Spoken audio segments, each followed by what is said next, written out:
Que vous soyez fan de K-pop, de Selena Gomez ou de Lana Del Rey, vous avez sûrement remarqué un phénomène qui fait rage sur les réseaux sociaux, allant jusqu'à détruire des vies, les moqueries, trolls ou haters. Aujourd'hui, aucune célébrité n'est épargnée.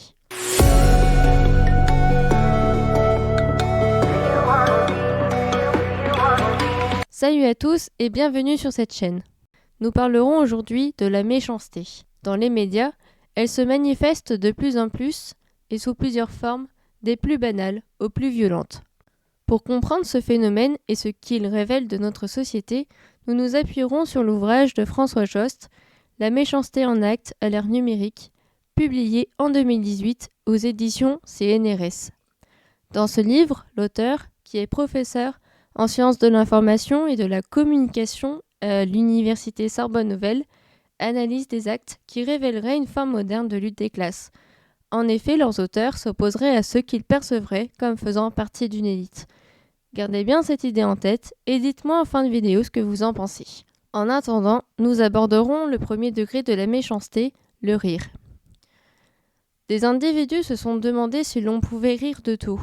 C'était le cas par exemple de Boris Cyrulnik, neuropsychiatre, et de Bruno Hambig, professeur de psychopédagogie. En 2020, ils expliquaient sur France Inter que le rire est inapproprié dans certains contextes, par exemple lors des enterrements. Mais si le rire a des limites, jusqu'à quel point peut-il être employé ? De nos jours, des humoristes comme Chevise, Franjo ou Bertrand Huskla de la série Brut cartonnent sur les réseaux sociaux. Dans leurs vidéos, ils abordent tout un tas de sujets comme les profs, l'armée ou les religions. On remarque que la fiction leur permet de rire de tout. En incarnant des personnages fictifs, ils peuvent aborder dans leurs sketchs des thèmes sans risquer d'offenser leur public. D'autres humoristes comme Greg Guillotin se sont fait connaître pour leurs pranks. Vous avez peut-être vu les caméras cachées de ce comédien, dans lesquelles il se fait passer pour le pire stagiaire auprès de professionnels en France et en Belgique. Cependant, d'après le journal 20 minutes, des youtubeurs seraient allés encore plus loin en se faisant passer pour des tueurs en série et en traumatisant leurs victimes.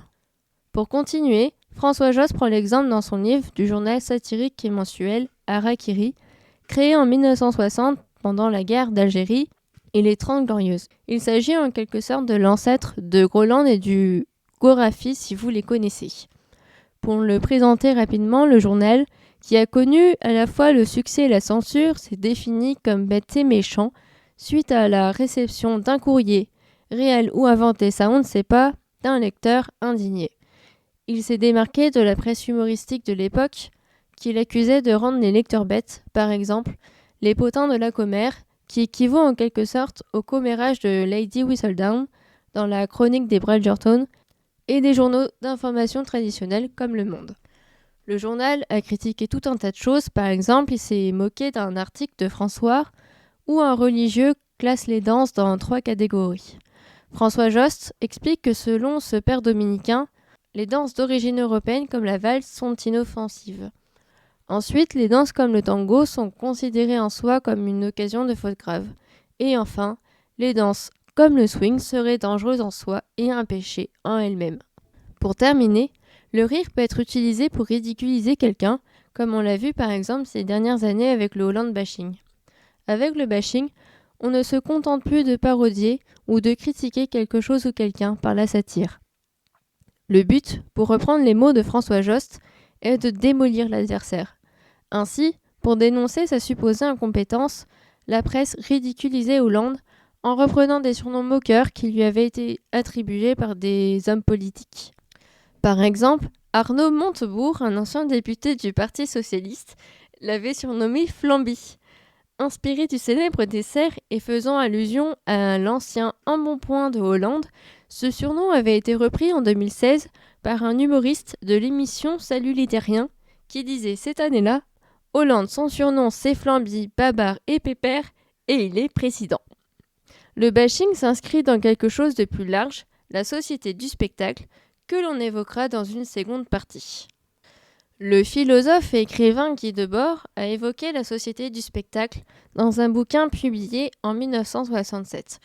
L'idée, c'est qu'en gros, notre vécu réel ou authentique est devenu une sorte de spectacle ou autrement dit un contenu qu'on consomme grâce aux dernières inventions technologiques comme la télévision. On peut penser par exemple aux émissions de télé-réalité où les participants sont filmés 24 heures sur 24 au quotidien dans une villa.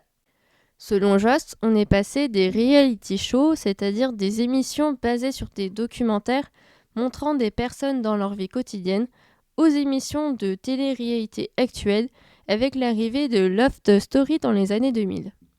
L'intellectuel donne l'exemple de Psycho, une émission dans laquelle des individus parlaient de leurs problèmes personnels à un psy dans les années 80 et où le public ressentait encore de l'empathie. Aujourd'hui, ce sentiment a disparu et a laissé place au jugement. De plus, dans la télé-réalité, la méchanceté apparaît selon Jost dans 3 types de relations. Entre les téléspectateurs et les candidats, ensuite entre les candidats eux-mêmes et enfin entre les citoyens et les anciens candidats revenus à la vie normale. Dans certaines émissions comme Les Marseillais, la bêtise est montrée sans retenue par les productions. Par exemple, Adixia a participé à un test de culture générale dans Les Marseillais en Afrique du Sud et a confondu le PIB avec les Pays-Bas. Puis, quand elle a prétendu au confessionnal ne pas savoir ce qu'était un produit, la production a gardé ce passage au lieu de le couper et a ajouté une musique ironique au montage. Le but est simple, inciter les spectateurs à regarder ce type de programme en leur offrant des personnages ridicules dont ils pourront se moquer. Cela a visiblement fonctionné puisque des candidates sont devenues connues en feignant d'être stupides. Par exemple, Kim Glow expliquait à Sam Zira en 2020 que dire qu'il existe 2 lunes dans un épisode des Marseillais à Rio lui a permis de faire des couvertures magazines. D'ailleurs, selon la sociologue Nathalie Nadeau-Albertini, se faire passer pour un idiot est un rite entré dans la télé-réalité. Le but est d'ensuite se présenter sous un autre jour. Cependant, Valérie Rey-Robert remarque dans son ouvrage intitulé Télé-réalité, la fabrique du sexisme, que certaines candidates continuent d'affirmer d'être bêtes, car cela leur permet de se justifier quand un scandale éclate. Elle cite Maëva qui disait après une énième polémique « Faut savoir que parfois quand je parle, l'info ne passe pas par le cerveau, elle passe directement par la bouche. Je réfléchis pas trop, je dis beaucoup de conneries. » De plus, l'autrice analyse que ce type de programme produit et diffuse du contenu sexiste. Par exemple, les femmes sont montrées comme plus bêtes que les hommes, même si ces derniers ne font pas mieux. Vous vous souvenez peut-être d'Edith dans Les Anges 8 qui a compté 39 lettres dans l'alphabet au lieu de 26. En fin de compte, dans la société décrite par Guy Debord, la notoriété est liée à l'exposition médiatique, mais cette visibilité n'est pas sans conséquence. Si des candidates arrivent à devenir célèbres et à le rester, il leur est difficile de sortir de l'image stéréotypée de la bimbo stupide. De plus, Nabila, une personnalité emblématique de la télé-réalité, a évoqué lors d'un entretien accordé à Télé Loisirs en 2021 les difficultés qu'elle a rencontrées face à une forte exposition médiatique. Elle disait, je cite, « Tous les jours, il y avait de nouveaux articles sur moi, avec de nouvelles rumeurs dégradantes. Je coupais mon téléphone, mais dès que je sortais, je voyais les couvertures des magazines. Dès que j'allumais ma télé, j'entendais mon prénom. On m'inventait une vie, des choses que je n'avais pas faites. À un certain moment, j'en avais vraiment marre, je n'en pouvais plus de cet acharnement. » Puis, certaines candidates comme Angèle Salentino et les jumelles Rawel et Rania ont affirmé dans un live sur Instagram que la production des Anges encourageait des individus à se comporter de manière hostile envers elles. En 2021, elles avaient appelé le public à boycotter les vacances des Anges, ce qui a conduit à la déprogrammation de la 5e édition. Ces événements font écho à ce qui s'est passé récemment au Québec. En effet, 3 candidats de l'émission Occupation Double ont été accusés en 2022 d'avoir intimidé un autre participant pour le pousser à partir. Après le boycott de l'émission par des téléspectateurs qui ont reproché à la production d'avoir banalisé ce comportement et le retrait de plusieurs sponsors, les 3 candidats ont été évincés et un professeur de l'Université du Québec de Montréal a été invité pour sensibiliser les participants. Enfin, un ancien candidat d'un dîner presque parfait a raconté anonymement en 2016 à Téléstar que la production fait en sorte que les participants ne puissent pas préparer des dîners impeccables. Il aurait dit, je cite, « Le repas doit être prêt à 14 heures pour un passage à table vers 23 heures. Nous n'avons pas le droit de le peaufiner par la suite. Rien n'est fait en direct, car la production veut qu'on ait des galères. Pour faire la décoration de notre table, nous n'avons que 3 minutes 30. Ils ne veulent pas que les choses soient parfaites. » Et justement, pour François Jost, l'émission doit respecter son concept et faire en sorte que les convives critiquent le dîner de l'hôte, même si cela implique de manipuler le public, et lui faire croire que les épisodes suivent le même fil rouge, des courses à l'arrivée des invités en passant par la préparation du repas. Si les candidats sont confrontés à de telles conditions de tournage, cela va forcément les stresser davantage.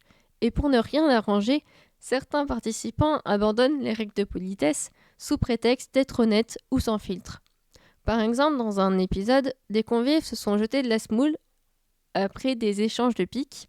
Un autre candidat, Peter Marsh, connu comme le plus mauvais perdant du programme, aurait même dit à sa rivale « Tenez-vous bien, tu as la grâce d'un camion peine sans pneus ».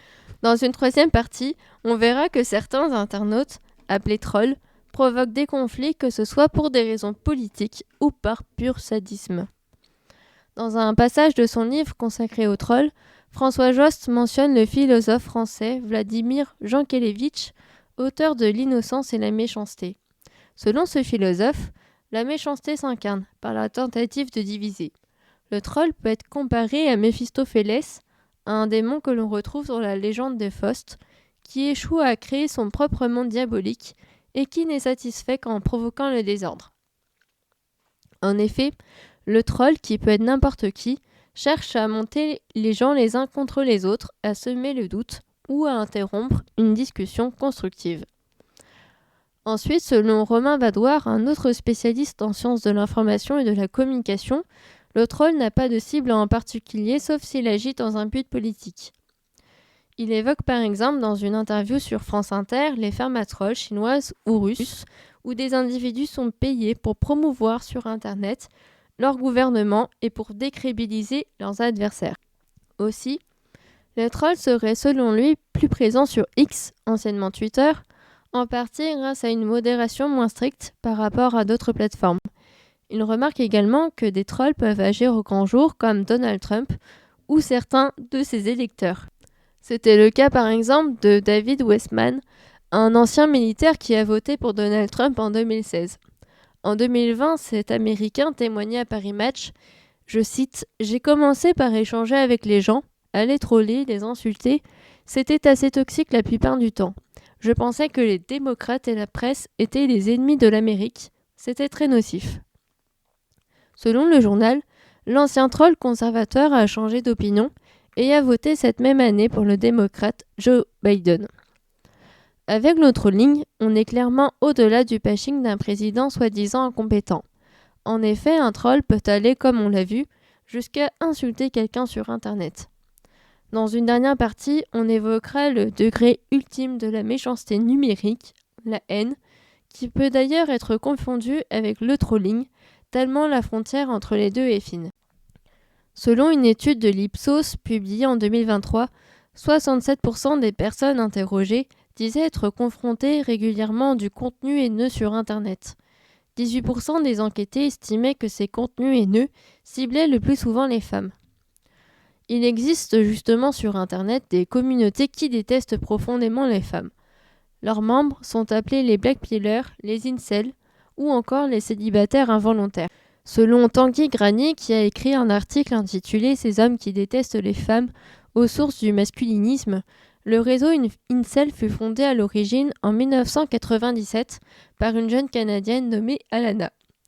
Son objectif était de soutenir les individus souffrant de solitude affective et de proposer une réflexion sur les normes de genre, les maladies mentales et le mal-être sociétal. Après avoir trouvé un certain apaisement dans ses relations amoureuses, Alana laissa son site web entre les mains d'un inconnu. Et à partir de là, le réseau Incel s'est développé sur des forums comme 4chan. On peut retenir que la communauté des célibataires involontaires la plus significative était présente sur Reddit. Elle comptait plus de 40 000 membres avant sa fermeture en 2017. Aujourd'hui, le mouvement ne correspond plus au projet original d'Alana puisqu'il concernait les hommes et les femmes et qu'il ne montrait pas d'aversion envers ces dernières. Ensuite, d'après un rapport de la Commission européenne publié en 2021, les incels adhèrent à la philosophie de la Black Pill ou pilule noire, un concept dérivé du film Matrix. Ils sont persuadés que le monde actuel est centré sur les femmes, à tel point que les hommes auraient perdu leurs droits. Par conséquent, ils s'opposent aux mouvements sociaux de type #MeToo. Ils croient également en une hiérarchie naturelle où les individus perçus comme moches sont situés en bas de l'échelle et n'ont aucune chance de séduire une femme, contrairement aux alphas qui sont dans le jargon incel, les hommes séduisent. De plus, ils croient que les femmes sont naturellement programmées pour rechercher l'homme le plus beau dans un processus appelé hypergamie. Alors, certes, l'hypergamie existe, mais en réalité, elle désigne, selon Larousse, une forme de mariage qui suppose une différence de rang ou de statut entre les deux familles ou lignées impliquées. On peut penser par exemple à l'union entre Meghan Markle et le prince Harry. De plus, on sait qu'il existe d'autres formes de relations comme l'homogamie, qui désigne une union entre deux personnes appartenant au même groupe social. D'ailleurs, l'homogamie est courante en France puisqu'elle concerne, selon l'INSEE, 4 couples sur 10. Ainsi, l'hypergamie n'a rien à voir avec une programmation soi-disant naturelle. Les incels peuvent être des individus qui sont isolés socialement. En effet, certains se décrivent comme des NEET, c'est-à-dire sans emploi, ni études, ni formation. Ces NEET rencontrent fréquemment des difficultés relationnelles, que ce soit au sein de leur famille ou dans l'établissement de liens amicaux. Malgré le soutien qu'ils peuvent recevoir, beaucoup se sentent incapables de parler de leur mal-être en raison de la stigmatisation sociale qui l'accompagne. Ils privilégient généralement les interactions en ligne, ce qui accentue leur isolement. Enfin, le rapport de la Commission européenne rapporte que des individus se revendiquant du mouvement sont les auteurs de tueries de masse comme celle d'Isla Vista en 2014. Il y en a eu. Mais en conclusion, ce qu'il faut comprendre, c'est que les médias ne créent pas la méchanceté, mais ils la médiatisent. Ou autrement dit, ils la diffusent sous de nombreuses formes, allant du rire à... Le rire est un moyen pour contester ou critiquer, mais son usage varie selon les époques. Par exemple, quand Charles de Gaulle était président, la presse l'évoquait de manière plus respectueuse qu'elle ne le faisait avec Hollande, à cause du délit d'offense au chef de l'État, qui fut d'ailleurs aboli en 2013. Ensuite, on a vu que certains programmes de télé-réalité, a priori divertissants, seraient en réalité faux, voire malsains. Puis, face aux trolls ou aux haters, on a sur des plateformes comme YouTube et Instagram une modération qui est assurée par une IA et des prestataires. Cependant, sur certains forums, ce sont les internautes eux-mêmes qui s'en chargent. Enfin, on a évoqué les incels, mais on peut ajouter que la haine envers les femmes est un problème systémique et mondial. En 2015, par exemple, l'ONU estimait que 73% des femmes, à travers le monde, étaient confrontées à de la violence en ligne.